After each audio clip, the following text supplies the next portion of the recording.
My name is Daniel. I am 41 years old, and until a few months ago, I would have told you I was the kind of man who keeps his house in order. In Hamilton County, Ohio, that doesn't mean much, just a steady job offer out for, a lawn that never gets too wild, and neighbors who wave even if they've forgotten your name again. But order was always how I measure myself. If the porch light came on at dusk, if the coffee maker clicked at 6:05, if the keys landed with their familiar clink in a bowl by the door, then I could believe everything inside me was steady too. My wife, Melissa, is a nurse at St. Martin's Hospital. She's 38, the kind of person who remembers the name of the cashier who lost her mom last spring and brings cupcakes on a night shift nobody wants. She moves through rooms like someone who has decided to be gentle with the world, even on the days the world doesn't deserve it. We've been married 12 years. It hasn't all been soft edges, layoffs, money, my pride when work cut my hours and I pretended it didn't scare me. But we had a rhythm. There's a kind of love that doesn't need speeches. It needs coffee ready on time and a hand on the shoulder when you're staring at bills you can't quite tame. If you asked me when the change started, I could pretend to point to a day or a sentence. The truth is smaller and meaner. Distance crept in like cold air under a door you keep meaning to fix. It began with a missed kiss at the threshold, our mouths off by half a beat. Then laughter that clipped itself short, like a wire cut somewhere you can't reach. Then her phone turned face down on the counter. Not a slam, not a secret ceremony, just a black rectangle like a closed eye. I told myself it was winter, or the hospital's new charting system, or my hours switching to third shift so often that our sleep schedules stopped overlapping. You can talk yourself into any weather if you stand outside long enough. One Tuesday at 7:13 p.m., I rinsed a mug and the phone lit up. I wasn't snooping. I didn't even pick it up.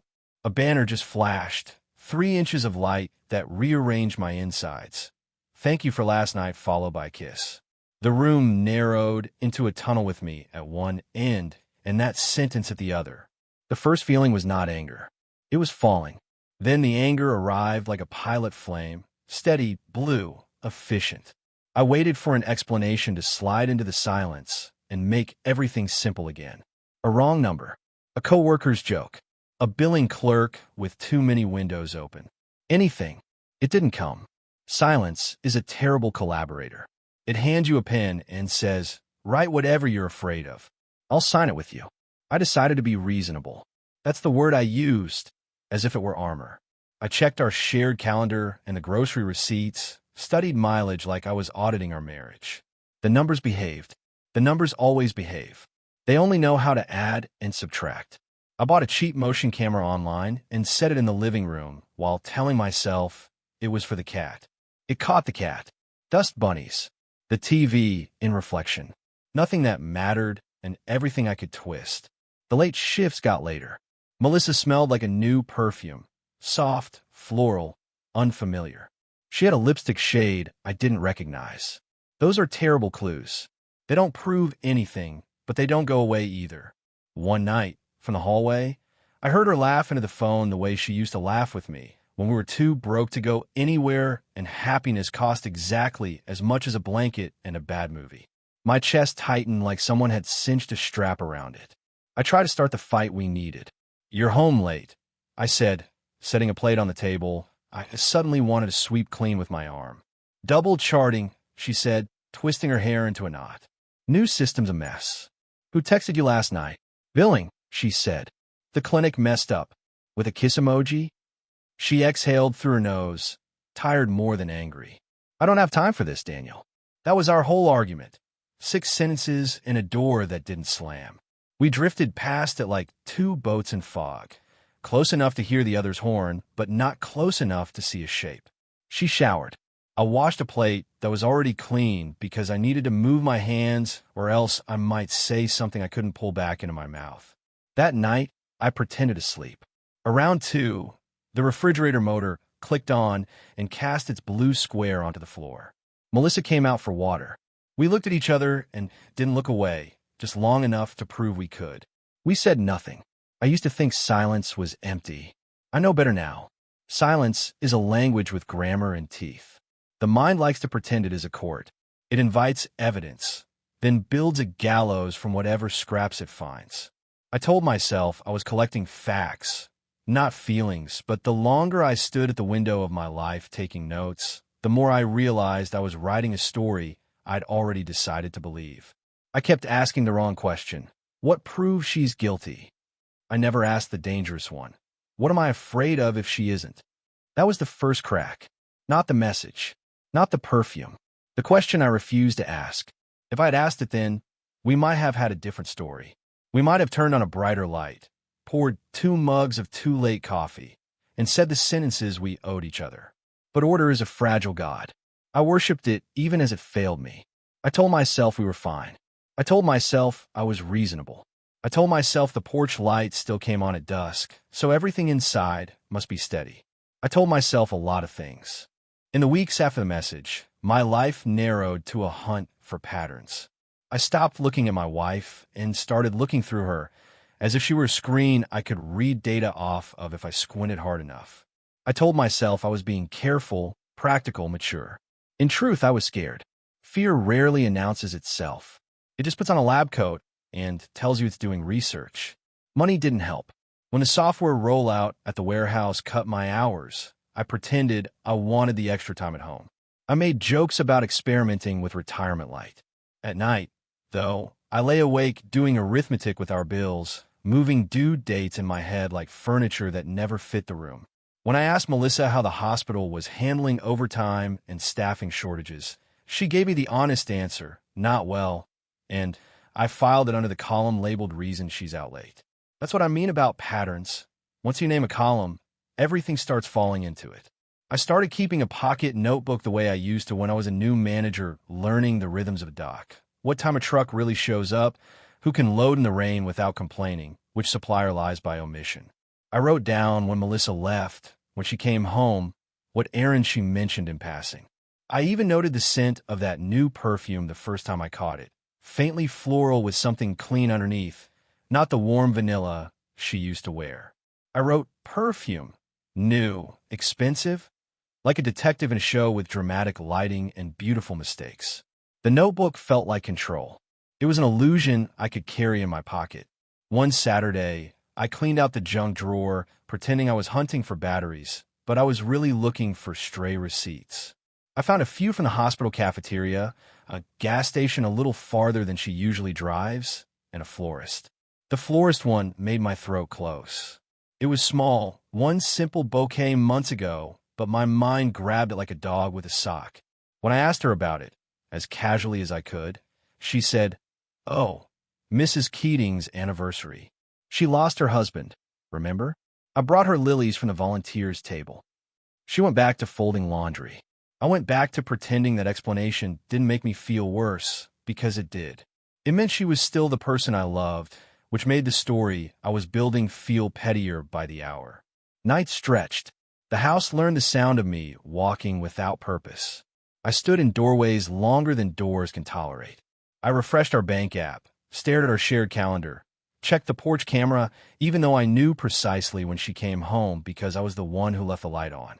When she was late, I drafted speeches in my head that began with "I deserve the truth" and ended with whatever story my anger needed to tell to keep itself alive. By morning, I threw the speeches out like empty bottles and made eggs I didn't want. It would have been simpler, maybe not kinder, but simpler, if she'd given me a fight.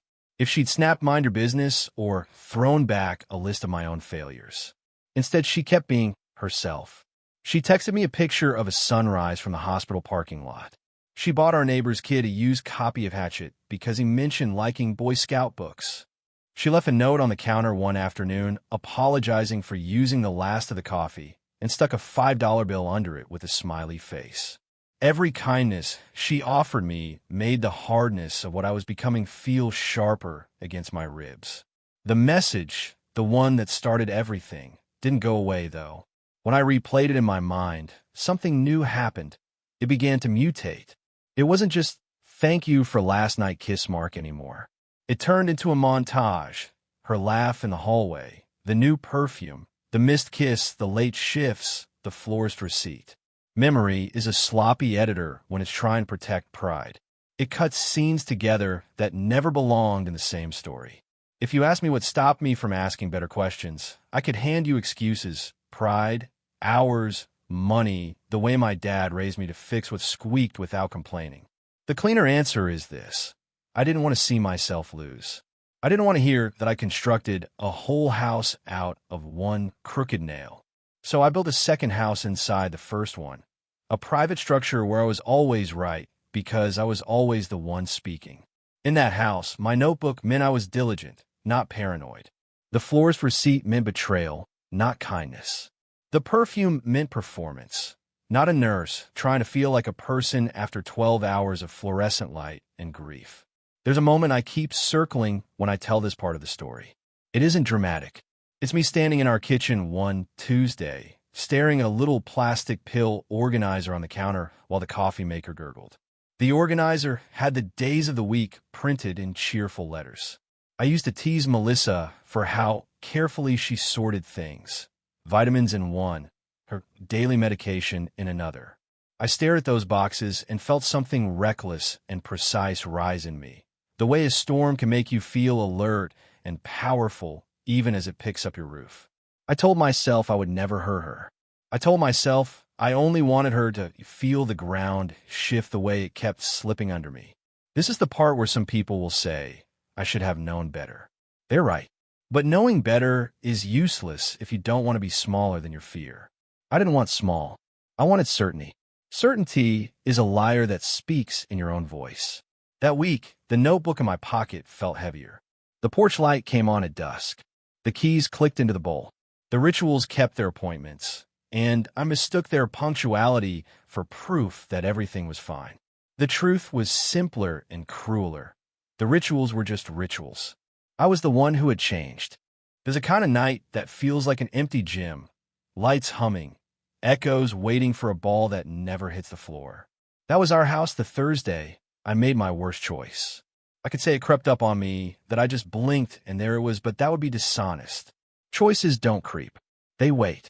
They let you practice them in your mind until your body simply follows the rehearsal. I came home from the warehouse around 10, my shirt still holding the chill of the loading dock. Melissa had texted she'd be late, short-staffed again, a patient with complications, the kind of sentence that means don't worry and please worry at the same time. I sat at the kitchen table with my pocket notebook open to a blank page and a pen I didn't click. The refrigerator hummed. The porch light timer clicked over. The keys bowl stared back, empty. I should have called a friend. I should have gone for a walk. I should have done anything but let the worst story in me speak uninterrupted. Fear rarely says, I'm afraid. It says be smart. It says protect yourself. It says teach a lesson. Those are the clothes my fear wore that night. I told myself I wanted balance, not blood. I told myself I would never injure Melissa. I told myself a lot of careful words designed to keep me from hearing the obvious one: control. I stood and paced the way people do when they're trying to outwalk a decision. The pill organizer sat on the counter, cheerful little letters spelling out days that had already happened and days that hadn't yet. I stared at it the way a gambler stares at a deck, convinced fate lives in plastic and cardboard. I remembered every tiny thing that had fueled my certainty. The perfume, the late shifts, the laugh in the hallway, the florist receipt, the text banner blazing like a flare. They lined up in my mind like a jury with their verdict already folded in their pockets. I'm not going to tell you anything practical. I won't turn my confession into a manual. I will just say this. I crossed the line between anger and action, and I did it with a steadiness that still frightens me. There was no flash of rage, no slammed drawer, no cinematic score. Just a breath, a reach, a return to exactly how things looked before. I convinced myself what I'd done was minor and temporary, closer to a prank than a wound. That is how people talk when they want the luxury of power without the burden of harm. When Melissa came in after midnight, her shoulders were shaped like the day, rounded and tired. She kissed the air near my cheek, a habit we'd learned when one of us wasn't sure if the other was asleep. Long shift, she said, setting her bag down. We lost a discharge, then we got a walk-in, then the computers forgot how to be computers. She took a glass from the cabinet, filled it, drained it, and stood there a second like the kitchen might hold her up if she gave it time. "You okay?" she asked finally. "I'm fine," I said. It was the kind of lie that doesn't even pretend to be true. We went to bed the way people go to the opposite edges of a map. When she slept, the house changed. Sounds out louder. The heating ducked the neighbor's dog, the little pop that old wood makes when it remembers how to be a tree. I lay awake, every nerve pretending to be a lookout. Somewhere around 3, I did what cowards do. I told myself I could undo it if I had to. I told myself it was reversible, a small shake of the earth, a reminder. I told myself I was preventing a larger pain by provoking a smaller one.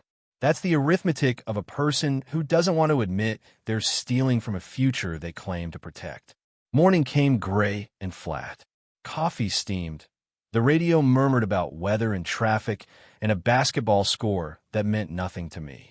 Melissa moved through her routine with quiet competence. I watched and pretended I wasn't watching.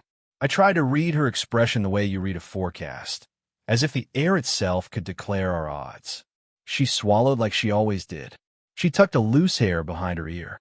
She told me she'd try to be home before 7. She smiled a small, tired smile, the kind nurses carry like an ID badge no one sees. All day, I lived in the waiting room of my own life. Work was a blur of pallets and signatures and a supervisor asking me to pick up an extra Sunday. I said yes because it was easier than saying, I don't trust myself to be alone with my thoughts. I check my phone too often and then punish myself for checking. I imagined confessions that began with I need to say something hard and ended with her leaving. I imagined kudos from some twisted part of me that wanted to be applauded for telling the truth I wouldn't have had to tell if I hadn't done what I did. That's another thing fear does. It hires pride to be its publicist. Around noon, she sent a photo of a sandwich cut diagonally, hospital cafeteria art. Fuel, she wrote. Pray for quiet nights. I typed always and erased it and typed always again and sent it. I stared at the word after it went blue on my screen and wondered when it had started meaning I'm here and I'm hiding at the same time. The first change was small. She texted that she was lightheaded but fine. Probably didn't drink enough water. Everyone's dehydrated. 3 hours later she wrote, headache won't quit. I'm grabbing a break. I told myself a dozen explanations that had nothing to do with me. Fluorescence. Skipped lunch. Cold weather. 1,000 ordinary reasons people feel bad on ordinary days. Every reasonable explanation felt like mercy I didn't deserve, so I kept reaching for the unreasonable ones that hurt. When she got home that evening, her color was wrong. Not dramatic, just a shade paler than her voice. I'm okay, she said, lifting a hand when I stood up too fast. Just tired. She poured water, sat at the table, and rubbed her temple with the heel of her hand. I might crash early. Do you want me to call in tomorrow? I asked. She shook her head. We're thin already. I'll be fine. Then softer. You good? I nodded. Yeah. Another hollow lie. We ate in the kind of quiet that makes utensils sound accusatory. I cleared plates we barely used. She went to bed early, and I sat there with the lights off, the window reflecting a version of me I didn't want to recognize. Somewhere in the dark, a sentence landed with the weight of a verdict. I did this. Maybe not all of it, maybe not the whole shape of it, but I had taken a hand to our life and bent something that wasn't mine to bend. The sentence didn't change anything yet. It just made the room honest. I wish the story ended right there, with recognition and repair, with me waking her and telling the truth, with us calling whoever needed calling. But pride is patient, and shame is persuasive, and I had not yet learned how to let either of them sit in a chair without giving them the whole house. So I told myself we'd see how she felt in the morning. I told myself that if anything got worse, I'd do the right thing then.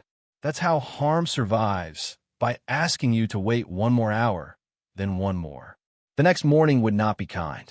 Morning arrived the way cold air arrives when you open a door you forgot was stuck, suddenly with a sound that isn't loud, but feels like it should be.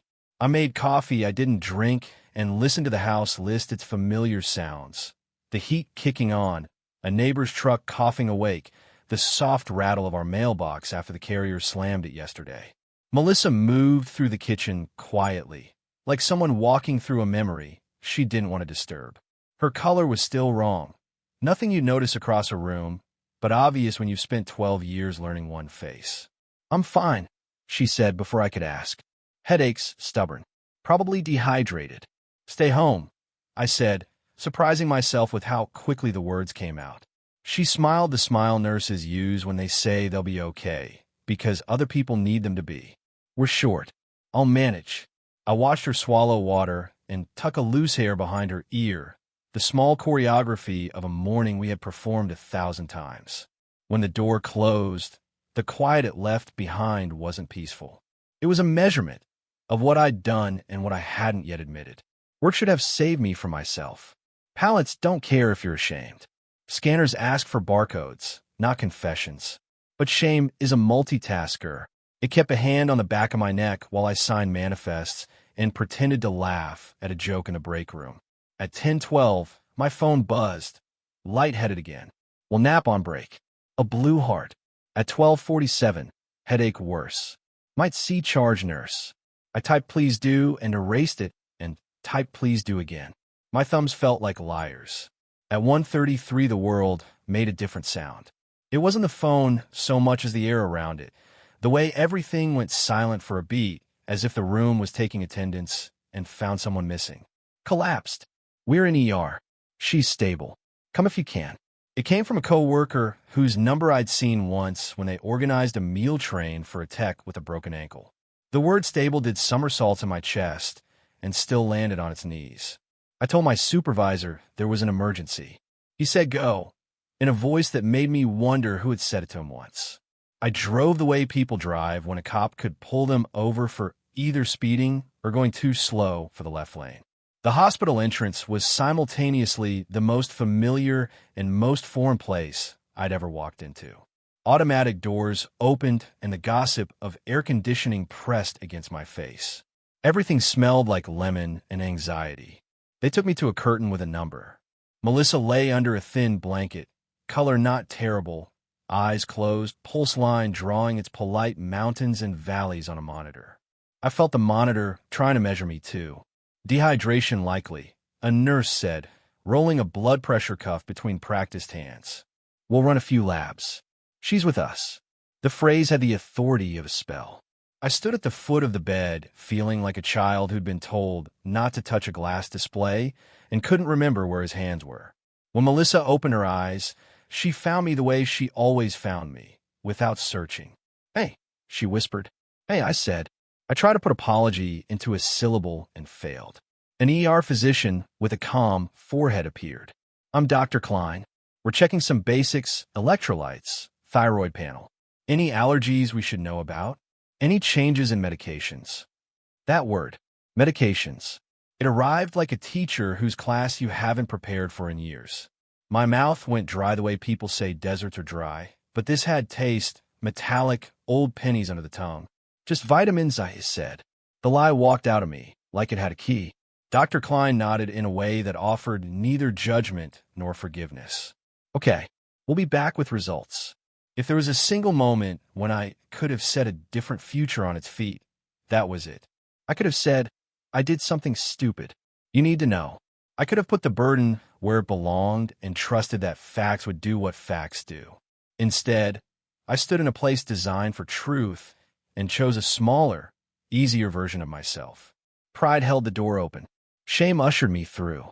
Hospitals are built of ordinary miracles. A nurse's thumb finding a vein the first try, a lab tech labeling vials with the accuracy of a clockmaker, a porter steering a bed around a corner that would dent if anyone else tried it. When you've made harm possible, those miracles feel like accusations.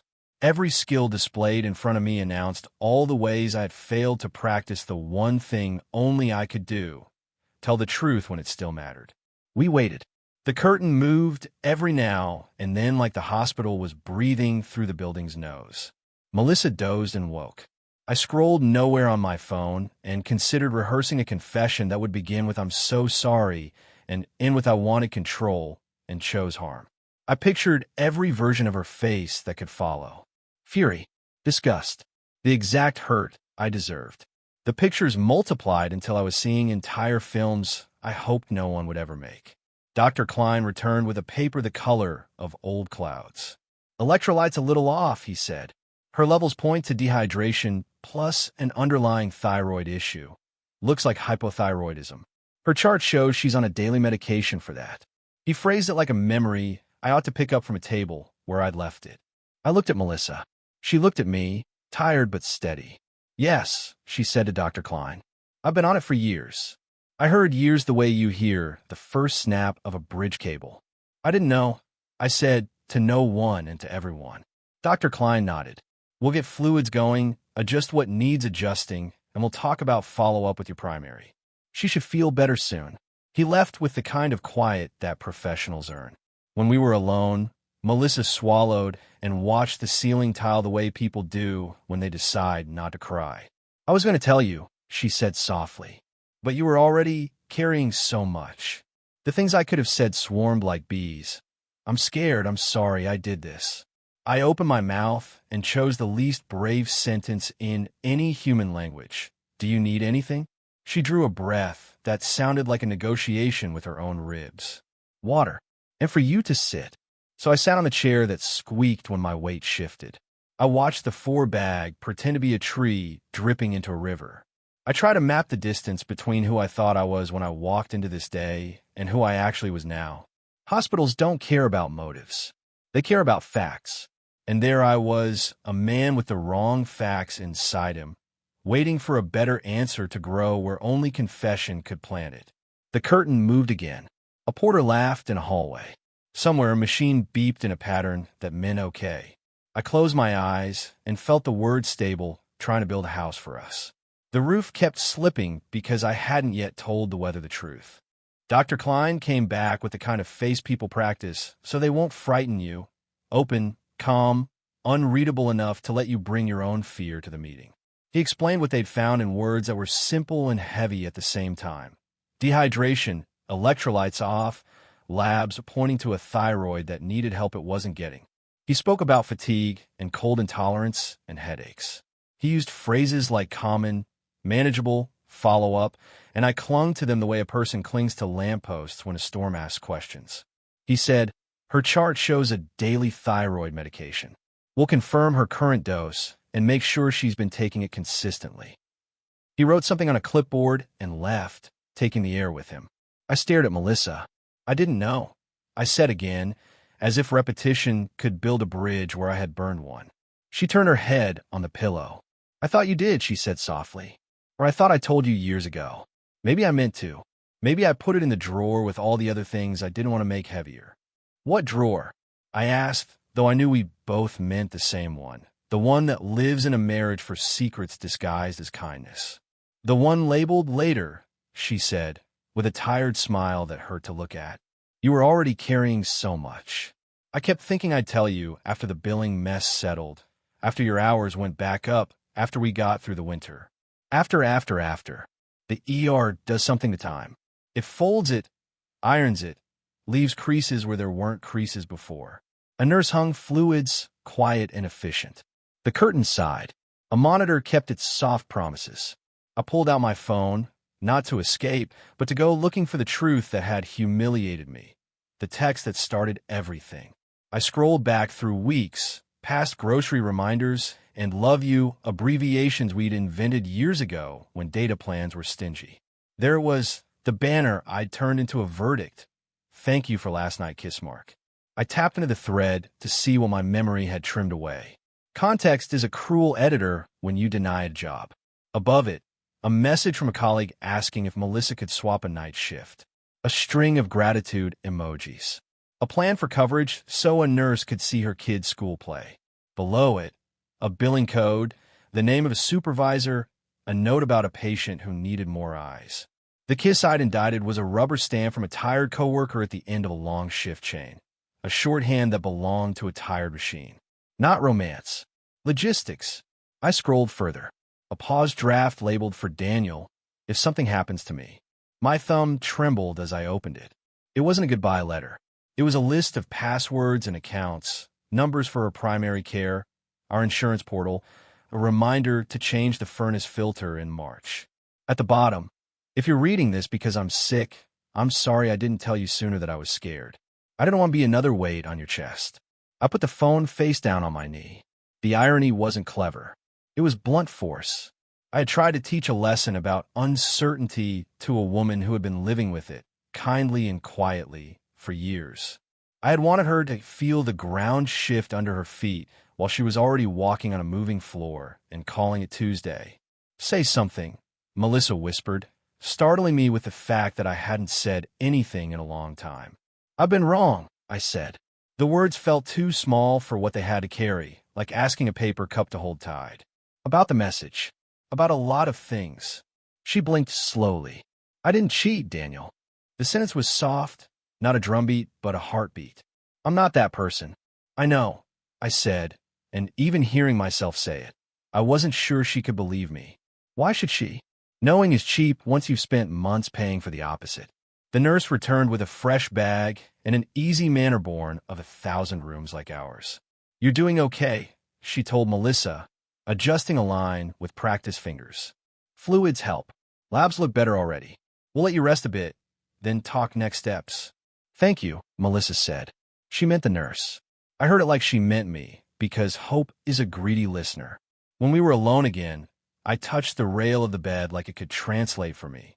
There's more, I said, and the room tilted. Shame pulled up a chair and crossed its legs. Pride asked for my keys. I haven't said it because I've been afraid of losing you, but not saying it is a way of losing you too.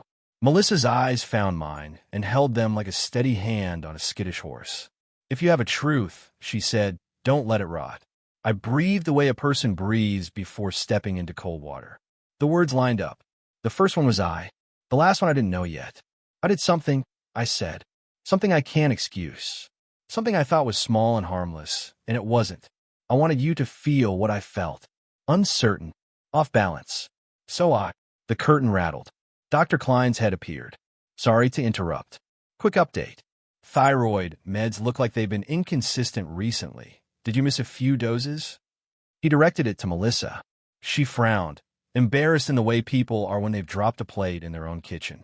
Maybe. It's been a week. 2. She looked at me. I'm sorry. It's been a lot. It happens, he said. We'll get you back on track. Follow up. Check levels in 6 weeks. Hydration. Rest. You'll likely feel better even tomorrow. He gave us a professional half smile and left, dragging my confession out of my mouth on a string and tossing it into a corner. The words curled there like something that couldn't stand. I stared at the corner where my truth lay. I picked it back up. It felt heavier and somehow more necessary. I tried again. Mel, I said. She touched my wrist. Not now, she whispered, eyes closed. Please, I want to sleep and wake up without more weight than I already have. Okay, I said. It was the right word and the wrong decision. I told myself I was being kind. I told myself there would be a better moment. That's how people keep bad company with themselves. They install dimmers on lights that need to be flipped on. I sat there while she slept, my confession caged in my mouth, pacing. I thought about how hospitals don't care about motives. They care about facts. I wondered when I would become brave enough to choose them. Discharge came with the impersonality of a printed map. Follow this road for 6 weeks, turn left to hydration, check the thyroid signpost again, call if the weather worsens. Melissa nodded in the practiced way patients nod when they also happen to be clinicians. I signed my name where it asked for a responsible party and tried not to read the irony out loud. We drove home under a sky the color of a dull coin. She slept against the window, her breath fogging a small circle that kept appearing and vanishing like a lesson I wasn't learning. I kept both hands on the wheel and both eyes on lines that promised to hold me if I stayed between them. The car smelled faintly of lemon from a bottle we bought the week we promised to be tidier with our lives. A promise is a kind of furniture. You only notice its dents when you trip over them. At the house, I helped her to the couch and fussed with a throw blanket until she laughed and told me to stop auditioning for a commercial. I'm okay, she said. Tired, but okay. I brought water. I adjusted a pillow that did not need adjusting. My confession stood behind me like someone I didn't want to introduce. Later, I told myself, after she rests, after there is soup, after I can say it without making it worse. The word after is a very polite thief. She dozed while the afternoon performed its ordinary tricks. Shadows climbing the wall, a neighbor's dog announcing nothing in particular, the mailbox clapping once when the carrier decided we were worth a bill. I sat in the chair that squeaks and read the discharge sheet until the words were just shapes. I could have spoken then. I could have said, I did something I'm ashamed of. I wanted to control what I couldn't and touched what wasn't mine. But shame leaned forward with its elbows on its knees and asked me to wait for a better moment, the way a gambler asks for one more hand to win back what he's lost. When she woke, I made soup. I oversalted it. She pretended not to notice and ate like a person making a treaty with her stomach. I might go lie down, she said, rinsing her bowl despite my protests. Will you wake me in an hour? I will, I said, and set a timer like a man performing fidelity for a machine. When the timer chimed, I walked to the bedroom and found her already awake, propped on an elbow, scrolling through a list of nothing. How do you feel? I asked. Lighter, she said, like I can think a few steps ahead again. She patted the space beside her. Sit. I sat. We looked at the same corner of the room the way people do when the air between them is suddenly precious and fragile. I opened my mouth and the truth reached my teeth. Then she said, quickly, as if she'd rehearsed it alone, I'm going to stay with Jenna for a few days. Not because of you, because I want quiet and sleep and to hear my own thoughts without the house telling me what to do. I nodded because nodding was the only thing that didn't feel like pressure. Okay, I said. The word meant I hear you. It also meant I deserve this, and I am scared. She zipped an overnight bag with the economy of someone who's packed 1,000 times for 12-hour shifts. 2 sets of clothes, a worn paperback, a phone charger that had seen better days. On the dresser sat the little plastic organizer with its cheerful letters. She put it in her bag, then took it back out and set it down carefully, like you set down a baby when it finally falls asleep. This stays, she said. I'll take the other bottle. I watched her choose steadiness in front of me and felt the room tilt around the thing I hadn't said. In the living room, she found an envelope I hadn't noticed, folded once, my name on it, her handwriting tidy and braver than mine. I wrote this yesterday, she said, almost apologetic. Before all this. It's not dramatic. It's just logistics. Sometimes logistics are kindness. When she left, the door made the sound doors make for people who have earned quiet. I stood with the letter in my hand and didn't open it. I walked to the kitchen instead, to the drawer where we put things that don't belong anywhere else and somehow belong to everything. Rubber bands, batteries that might be dead, a lighter from a wedding we barely remember, and a small, stupid object I hadn't allowed myself to name out loud. It waited where I had hidden it like a dare. I took it to the car. The sky had not improved. The air tasted like thaw and rust. Behind the grocery store, where dumpsters complain in a language only crows enjoy, I threw the thing away. I didn't do it dramatically. I didn't give a speech only the backlot could hear. I just let it go and watched it join the archive of 1,000 other bad choices people had tried to hide. Relief came like cheap cologne, loud, fast, and gone too soon. It wasn't repentance. It was silence where noise had been. Back home, I opened the letter. It was exactly what she'd promised. Appointments listed with dates and times, the number for her primary care, the insurance portal login I had pretended to know, a note about the furnace filter due in March, a scribble that said, the rosemary near the porch needs more sun than the rosemary by the fence. Move 1 pot this weekend? At the bottom, a sentence that landed like a hand steadying a glass. If you ever feel alone, tell me. We can carry it together. I read it twice, then a third time slower. My chest didn't loosen, but it learned the shape it would need to be if I wanted to deserve the offer those words made. I wrote back, not on a card, not with a flourish, just on the back of an envelope I found under the fruit bowl. I have a truth I owe you. I will say it. I won't ask you to make it easier for me to tell. I'll be here when you want me to be, and quiet when you don't. I stuck the note to the fridge with a magnet shaped like a lighthouse from vacation we'd postponed twice, and then finally took in a March that smelled like rain. The light above the sink flickered once, then steadied. I took that as an undeserved metaphor. Then I sat at the table and called a friend, The one who doesn't let me dress up my cowardice in smart clothes. I told him everything. He didn't say poor you. He said, you're going to tell her, and you're going to tell the other people who need to know, and you're going to let the consequences be the consequences. I will, I said, and for the first time all day, the sentence fit. Night came down with the simple authority of something that's been doing its job forever. The house made its noises. The keys didn't clink into the bowl. I stood in the doorway of a room that had held us and said out loud to no one, I'm going to be better than I was this morning. The room didn't answer. Rooms don't. They wait to be proven wrong or right. The next morning arrived without negotiation. The house took attendance and found her chair empty. I made coffee anyway, poured 2 mugs out of habit, and poured 1 back into the pot because habit doesn't get a vote anymore. I reread her letter, then my reply on the refrigerator, and realized I'd run out of ways to rehearse courage without performing it. I texted, I'm here whenever you're ready to talk. No pressure. I owe you the truth. A bubble appeared, disappeared, then returned. This afternoon, Jenna's, 3 p.m. Then, almost as an afterthought, that was not an afterthought. Please be kind. At 2:41, I sat in my car outside Jenna's place, staring at a wind chime shaped like leaves that refused to move. I practiced how not to defend myself. It's surprising how much practice it takes to leave the word but out of your mouth. At 2:57, I rang the bell. Jenna answered with the brand of politeness reserved for extended family you might forgive someday. She's on the porch, she said. You want water? I'm okay.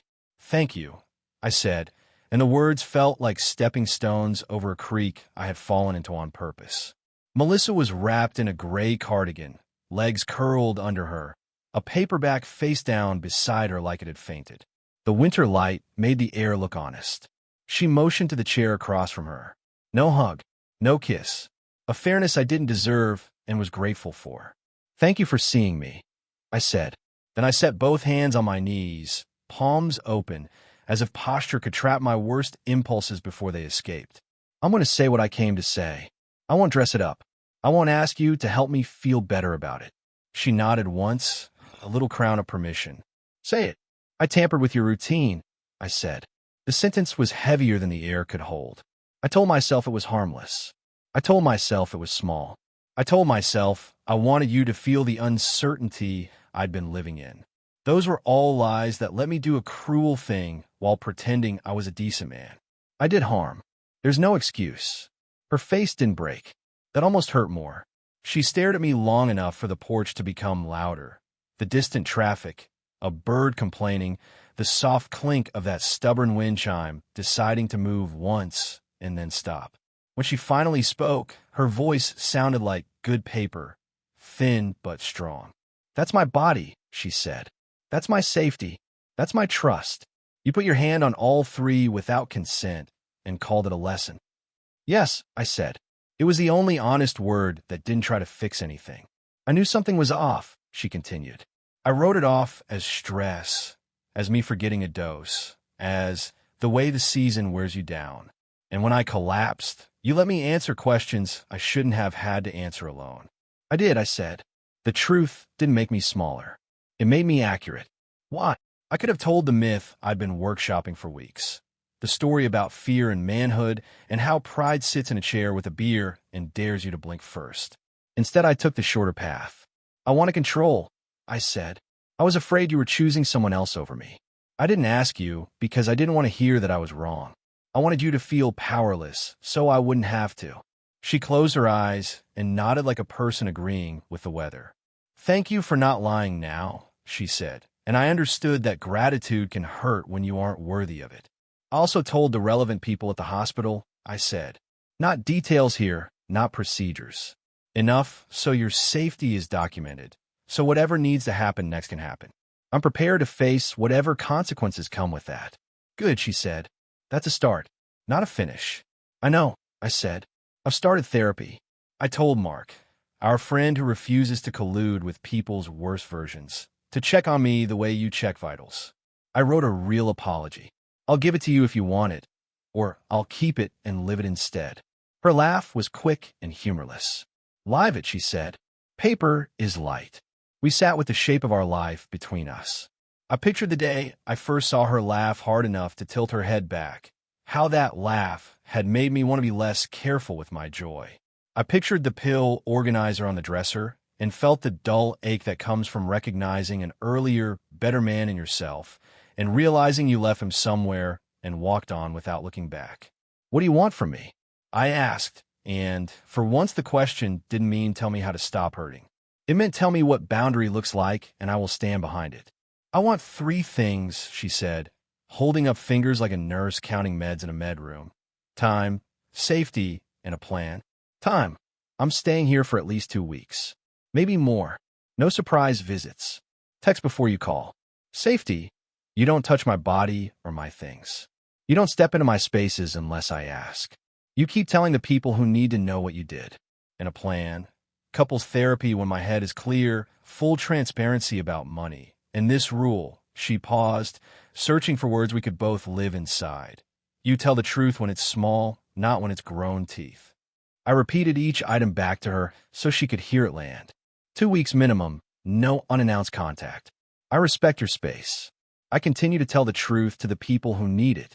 We start therapy when you choose. I open the books, and I tell small truths early.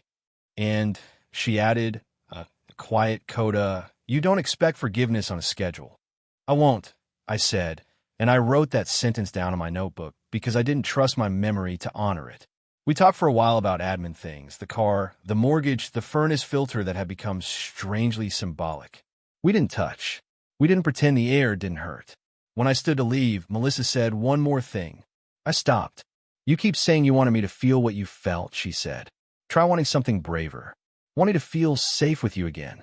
And if that never happens, want me to feel safe without you." I swallowed. "I can want that," I said.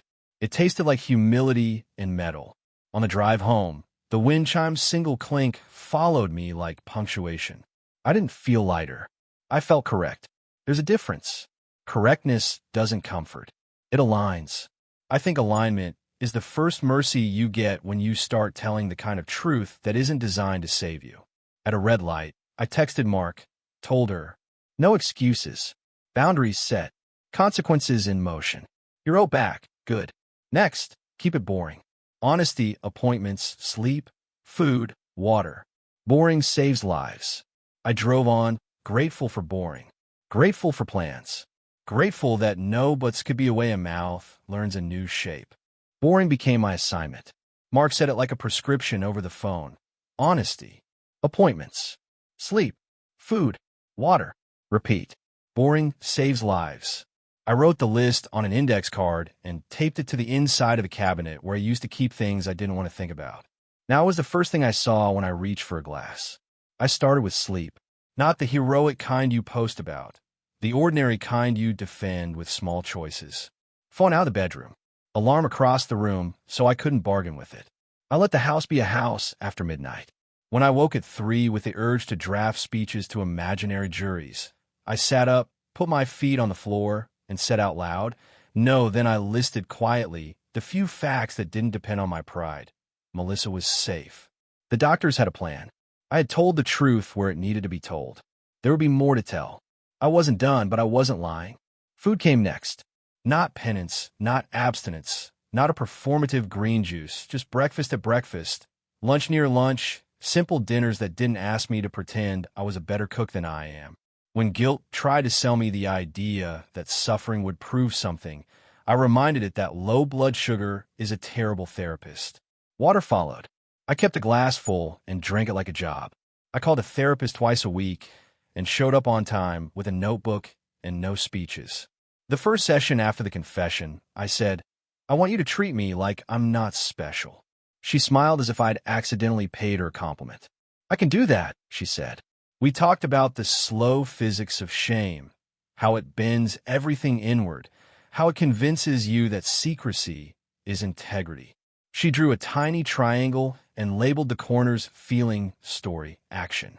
"You jumped from feeling to action," she said, tapping the paper with her pen. "You wrote the story you were scared of and then punished someone else for it."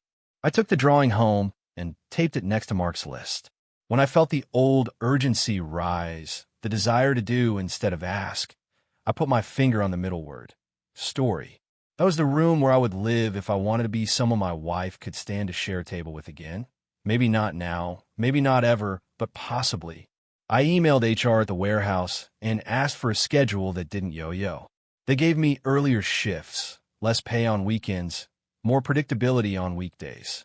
I told myself this was not a punishment or a prize. It was a boundary for a brain that needed rails. My supervisor, a man whose face looks permanently windburned, clapped my shoulder once and said, "Good," as if he'd been waiting for me to ask for something reasonable. I texted Melissa according to the rules. Thinking of you. No need to respond. Therapy at 5 today. Paid the gas bill. Sent you the screenshot. She replied, sometimes with a check mark emoji, sometimes with nothing, once with a single thanks that felt like a door opening 1 inch and then closing again because the hallway was cold. I didn't knock. I learned to let an inch be an inch. One evening, Jenna texted, "She's sleeping better. Keep doing what you're doing." The relief that ran through me was not joy. It was more like the sensation of a too-tight belt being loose in one hole. Breathing, still ordinary, but less expensive. The house, left to itself, told the truth of how two people live when one is away. The sink took longer to fill. The laundry did not multiply. The couch remembered the weight of one body instead of two. I found photographs in a drawer. Melissa on a pier pretending to be surprised. Me in a jacket that didn't quite fit. Both of us too young to know how many shapes love can take. I propped one photo on the mantel, not as a pleading banner to lure her back, but as a pact with myself. If she ever stands in this room again, it will be because the man in this room earned it one plain day at a time.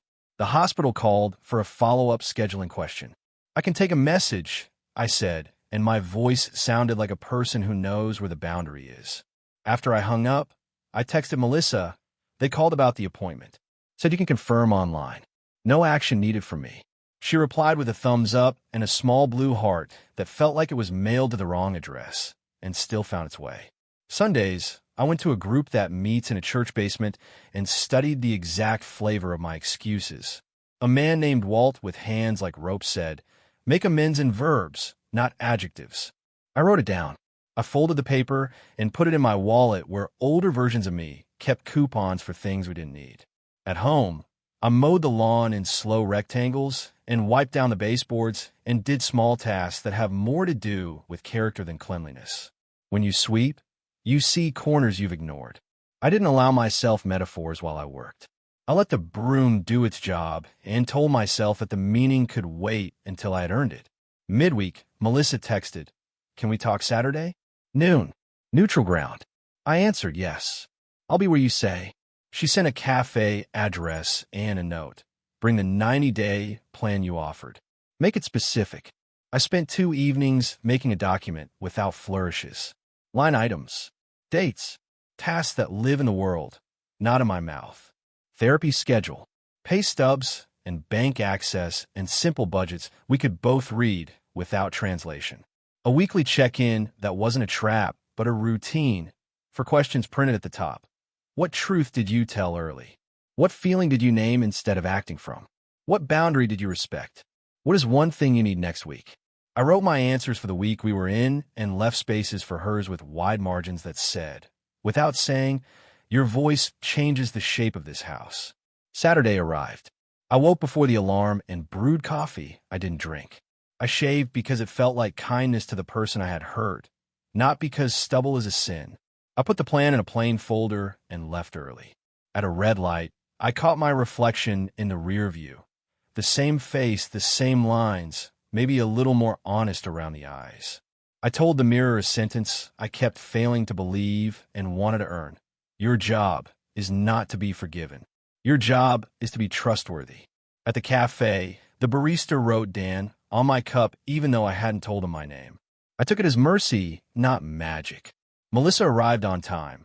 Hair pulled back, no makeup, a look on her face I recognized from shifts where triage never ended. We sat. I slid the folder across the table like a person offering paperwork at the DMV. Unromantic, exact, necessary. "I made it boring," I said. "Good," she said, opening it. "Boring is what I can stand." She read in silence, flipping pages with the same attentive economy she used to chart patience.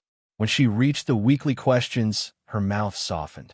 "What truth did you tell early?" she read. "What feeling did you name instead of acting from? What boundary did you respect? What's one thing you need next week?" She looked up. "Answer the first one now." I breathed. "I'm afraid you will never feel safe with me again," I said.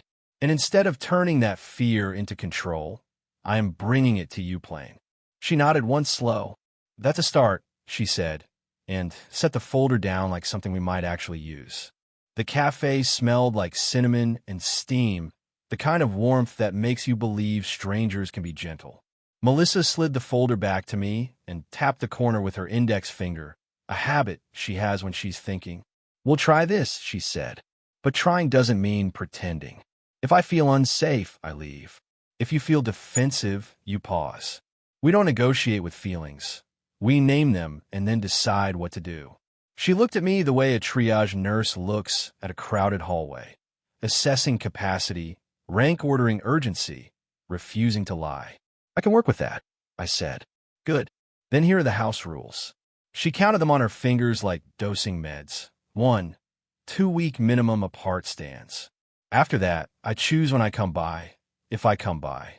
2, you text before you call. If I don't answer, you don't stack follow-ups like sandbags. 3, no surprise shows at the hospital, even with flowers or good intentions. 4, financial transparency, shared dashboard, no rounding, no I'll tell you later. 5, truth small before teeth. If something feels off, we say it early, not after it metastasizes into action. I repeated them back word for word, so she could hear me hold them. 1, 2-week minimum apart. 2, text first, single ping. 3, no hospital ambushes. 4, shared money, no rounding. 5, small truth early. Out of 6, she said. You don't talk about me to buy yourself sympathy. No, she's making me wait stories. You can tell the truth about what you did without drafting me into the narrative. I took that one like medicine you know you need. 6, I don't audition you for anyone else's approval. We sat with our hands around cups that had cooled to honesty. There's a follow-up next Thursday, she said finally. Labs, med adjustment, maybe a new schedule. I don't want you in the room. If you want to drive me, you can wait in the lobby. If waiting will make you act strange, you'll stay home.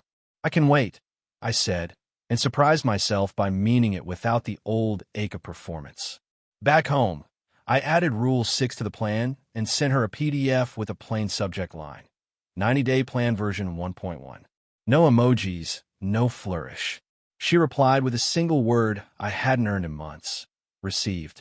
Keeping it boring took more creativity than any messy drama I'd ever conjured. On Monday, an old coworker texted a meme about ball and chain wives and asked how freedom felt. I typed 3 different versions of Clever Lie, deleted them, and answered, I did something I'm ashamed of. I'm making amends. Wish me boring. He sent 3 skull emojis and then a thumbs up when he realized I wasn't playing. I screenshotted nothing.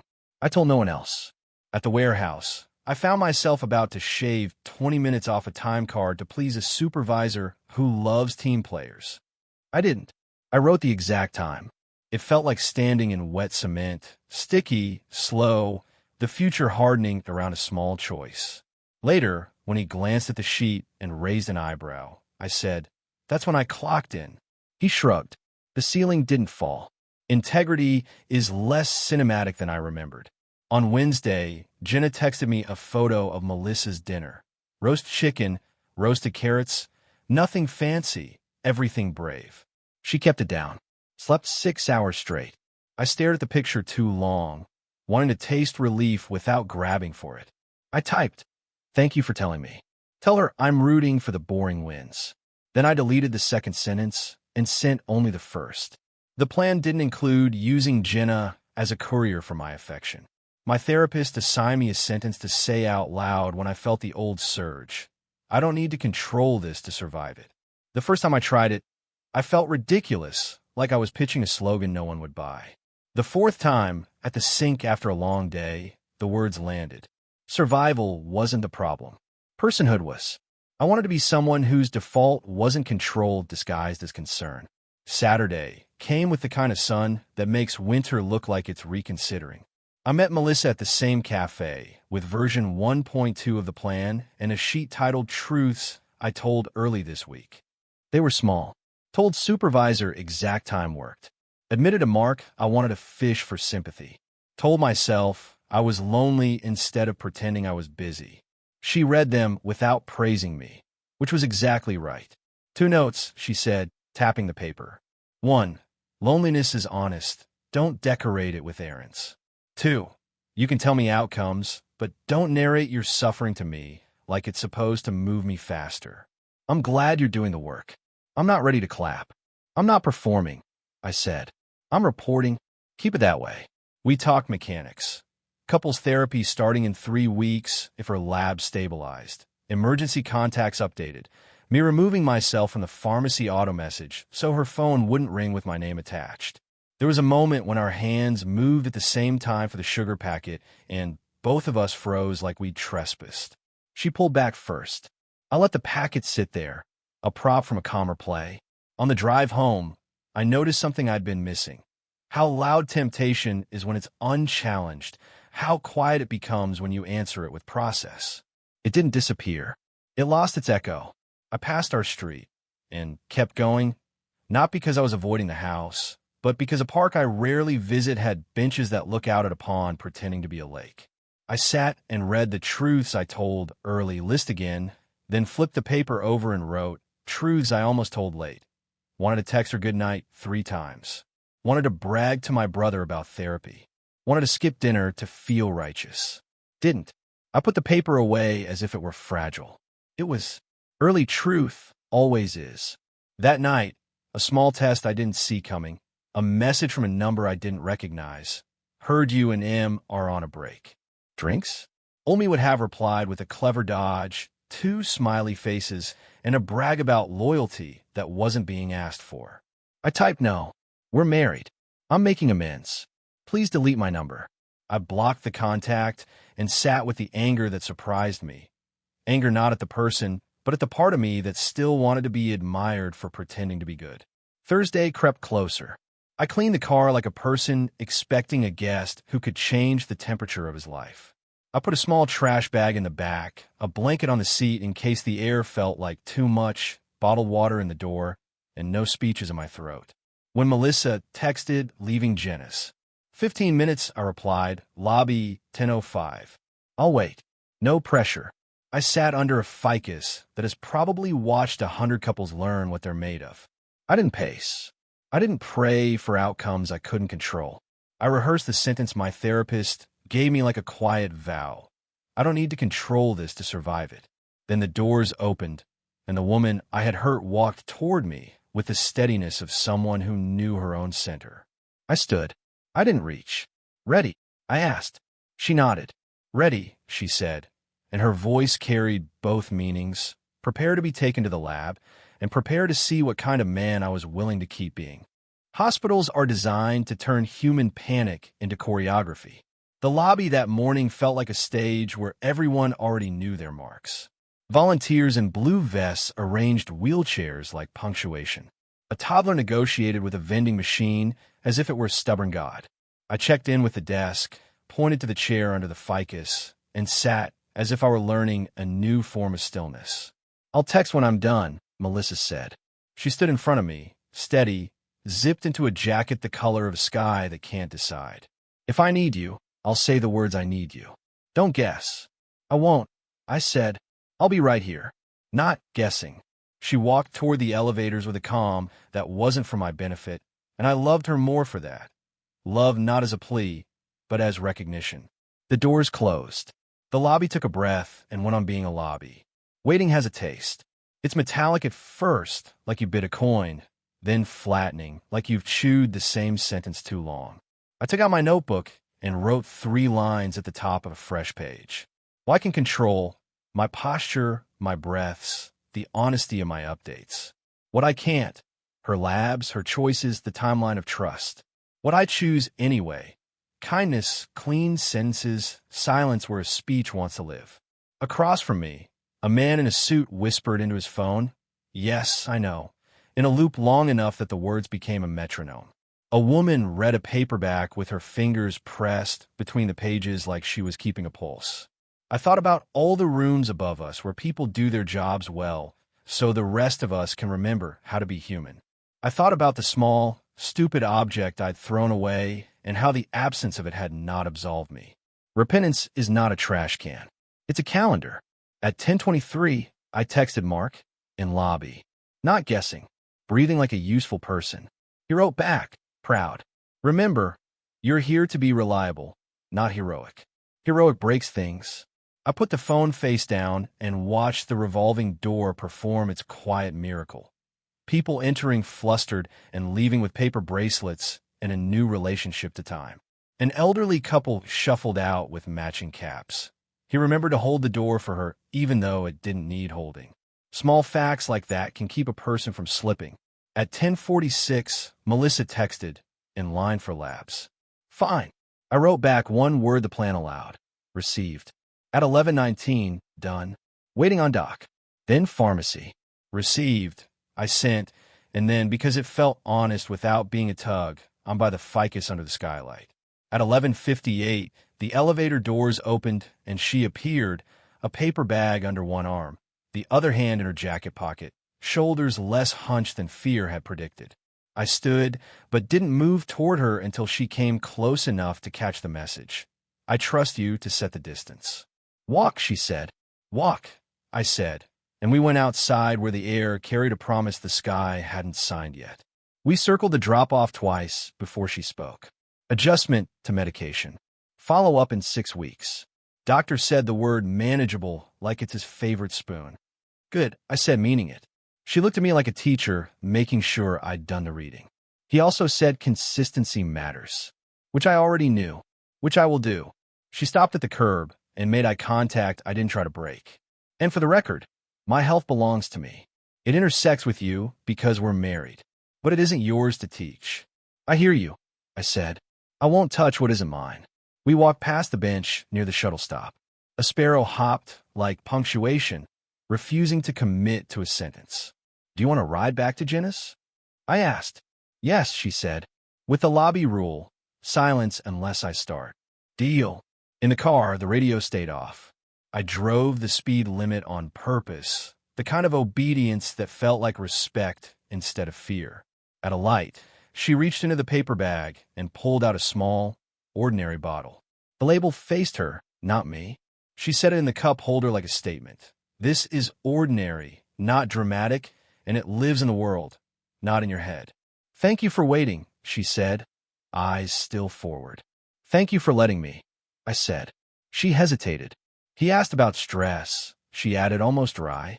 I said yes like everyone says yes. He said to simplify where I can. I'm simplifying, I said. Schedules, food, sleep. I made a list of things I don't need to say. It's longer than I expected. A corner of her mouth moved. Keep trimming. We pulled up to Jenna's curb. Melissa didn't unbuckle right away. Next Saturday, she said, I can come by the house. 10 to noon. I will leave if anything feels off. If you need to cry, you can cry. If you need to apologize again, pick one sentence and make it new. We're not doing monologues. I can do that, I said. I could feel the part of me that loves speeches lean forward and then sit back like it remembered the rules. She unbuckled, then paused. There's something else, she said. I read your questions, the weekly check-in ones. She pulled her hand from her pocket and traced an invisible square in the air. Add one more for you. What did you let be true today without trying to edit it? Bring me 3 examples next time. I nodded. I will. She opened the door and then looked back, a quick, human gesture that didn't promise anything. Thank you for not guessing. Thank you for telling me what not to do, I said. She closed the door with the soft click of a person who knows exactly how much force a thing needs. I watched her walk up the steps, texted home, only when she reached the porch, and felt a small settling in my chest when yes appeared, unadorned, sufficient. On the drive back, I answered her new question out loud, just to practice. What did I let be true today without editing it? I said to the empty car. 1. I don't control outcomes. 2. I wanted to be praised and wasn't, and I lived. 3. I love a person who owes me nothing, and love is not a receipt. Back home, the house received me with its usual inventory, lights, air, the click of a thermostat deciding. I sat at the table and wrote the 3 truths down because spoken words evaporate and ink lingers. Then I added a 4th, smaller than small, almost invisible. I waited in a lobby chair and didn't make it about me. It didn't feel like victory. It felt like alignment. Alignment doesn't sparkle. It lets you carry weight without wobbling. Some days, that's better than joy. Saturday showed up with a sky the color of printer paper, the kind that looks blank until you hold it near a window and see fibers. I vacuumed lines into the living room carpet because order caught my hands. At 9:56, I put my phone face down on the counter and stood in the kitchen like a student waiting to be called on. I had 3 examples ready for Melissa's new question. What did you let be true today without trying to edit it? And 1 sentence of apology that wasn't a rerun. At 10:02, the key slid into the lock and paused. A courtesy, a reminder that entry was still a choice. I didn't move toward the door. Boundaries are first honored by distance. Melissa stepped in with her weekend bag and the kind of posture that makes people think she's unshakable. She isn't. She's practiced. She set the bag by the doorway and looked around like a person returning to a room where the furniture has shifted by centimeters, small enough to argue about, large enough to trip over. "Hi," I said. "Hi," she answered. 2 hours. If either of us needs a break, we say the word break. Break, I repeated, letting the syllable live in my mouth. She walked through the living room slowly, a tour guide of familiar things that needed introductions again. The framed photo of us on a pier, I'd put it on the mantel not as bait, but as a pledge to myself, and I told her so. The blanket on the couch was folded instead of thrown, a new habit, minor, visible. She noticed the index card taped inside the cabinet when she reached for a glass. Honesty, appointments, sleep, food, water, she read. Boring. Boring, I agreed. We sat at the table. I kept my hands unclenched on the wood where she could see them. You asked me to bring 3 truths I let stand. I said, here they are. I didn't dramatize. I listed. 1. I wanted to text you good night every night this week. I didn't. I wrote it in a notebook instead and told Mark I was lonely. 2. At work, I almost shifted blame onto a newer guy for a late pallet. I didn't. I told the supervisor I misread the order. 3. A friend asked if you were being hard on me. I said, she's setting boundaries. I'm grateful. I didn't add a joke to earn their approval. Melissa tapped her index finger again, counting silent beats. Okay, she said. They're small, and small is where grown things start. I nodded. 1 sentence, I said, offering the apology like a tool passed handle first. I harmed your safety to protect my pride. I will spend as long as it takes putting safety before pride. She watched my face the way someone watches a street for black ice. Thank you, she said, and the words didn't absolve me. They acknowledged receipt. We did admin first. We opened the shared money dashboard and clicked through lines without commentary. I handed over passwords, 2-factor backups, the dull keys to cupboards I had kept to myself out of laziness more than malice. We set the couple's therapy time. We synced calendars like 2 people who understand that time is a house you either share cleanly or haunt. Halfway through, Melissa stood and walked to the bedroom. She came back with the little plastic pill organizer, placed it in the middle of the table like a compass. The letters on top, SMTWTFS, looked cheerier than the room felt. This, she said, is the symbol you broke. You don't touch it. You don't joke about it. You don't watch me use it like you're studying for a test. It exists because my body needs order. It exists in this house because I decide it does. Understand, I said. The organizer wasn't an object anymore. It was a boundary rendered in plastic. She slid it toward her side again, then looked at the mantel. The photo, she said. Why did you put it out? To tell myself the truth about what I want, I said. Not to persuade you. To remind me that if we ever stand like that again, it'll be because I became someone who doesn't need control to feel alive. Her mouth softened, then steadied. Good answer, she said, and it felt less like praise and more like accurate. We took a break, stood at separate sinks, rinsed separate glasses, breathed separate breaths. When we sat again, Melissa opened her notebook. "Weekly questions," she said, and pointed to the first. "What truth did you tell early?" I answered. "That I was lonely," I said. "That I wanted praise. That I almost made a clever lie to avoid saying I was tired." Second, "What feeling did you name instead of acting from it?" "Jealousy," I said, the word honest and awkward in my mouth. It shrank once it had a name.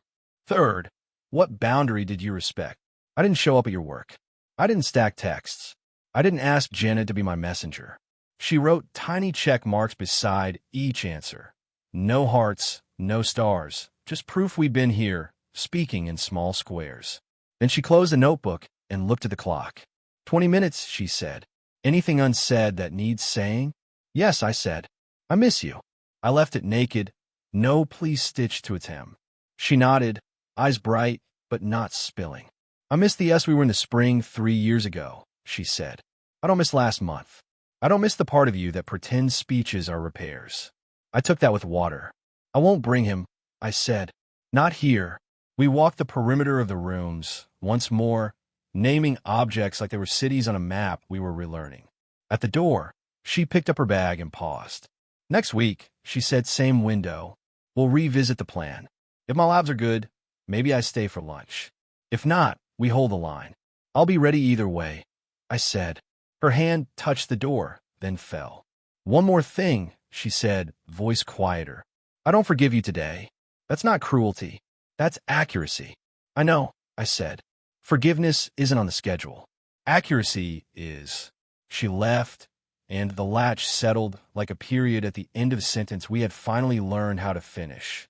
The house exhaled. I stood there with my hands at my sides, feeling exactly the size of the man who lived in them. Then I went to the table, wrote down the date, and under it the plainest inventory I own. I told the truth early. I asked for nothing I didn't earn. I kept 2 hours boring. It wasn't redemption. It was practice. Practice is how bridges hold. Practice is how a house learns to tell the truth and still welcome you in. A week later, the sky remembered how to be blue.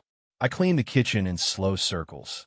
Not because mess offends me, but because I wanted the room to feel honest when Melissa walked in at 10.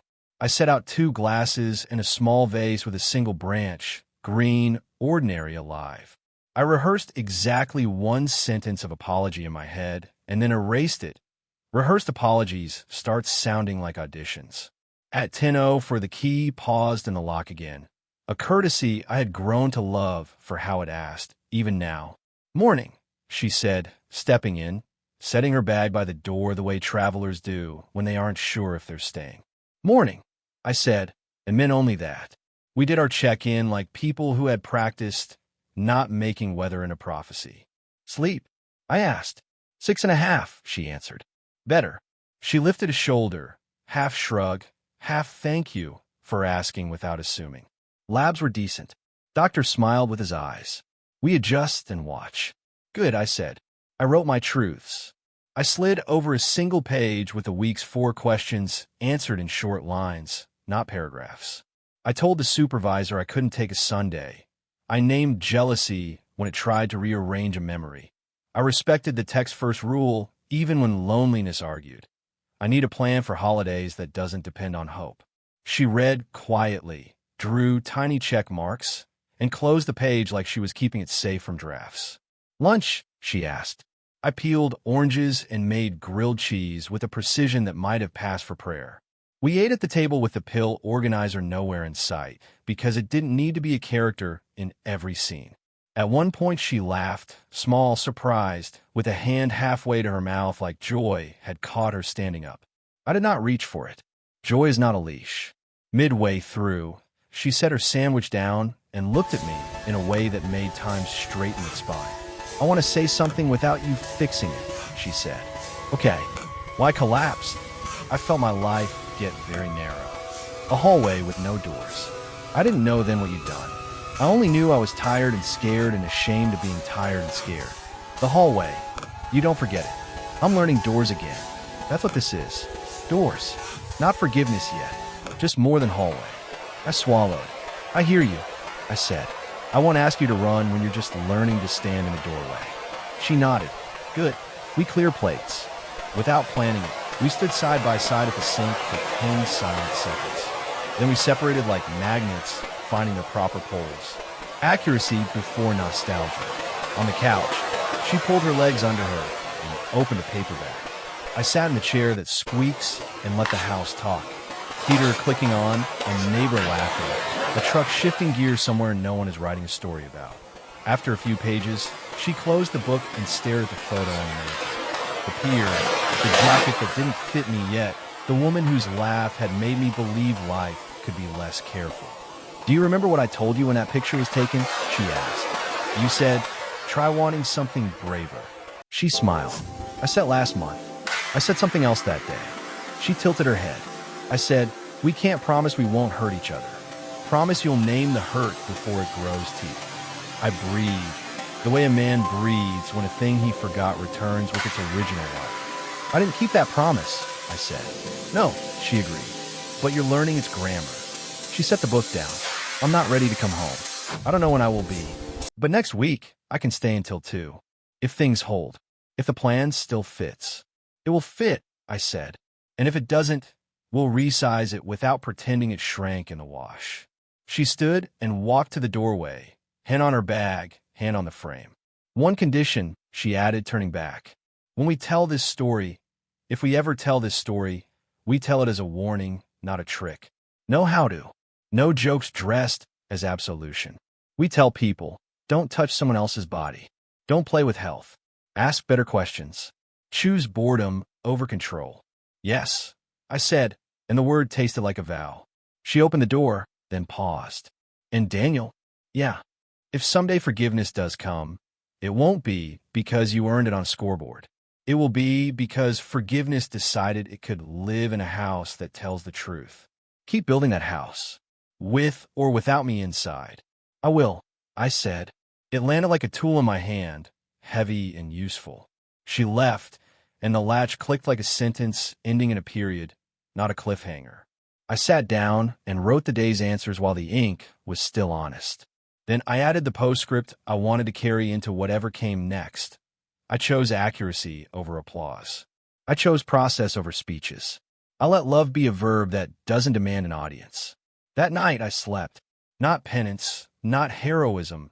Sleep, the quiet kind you earn by keeping your side of the street swept.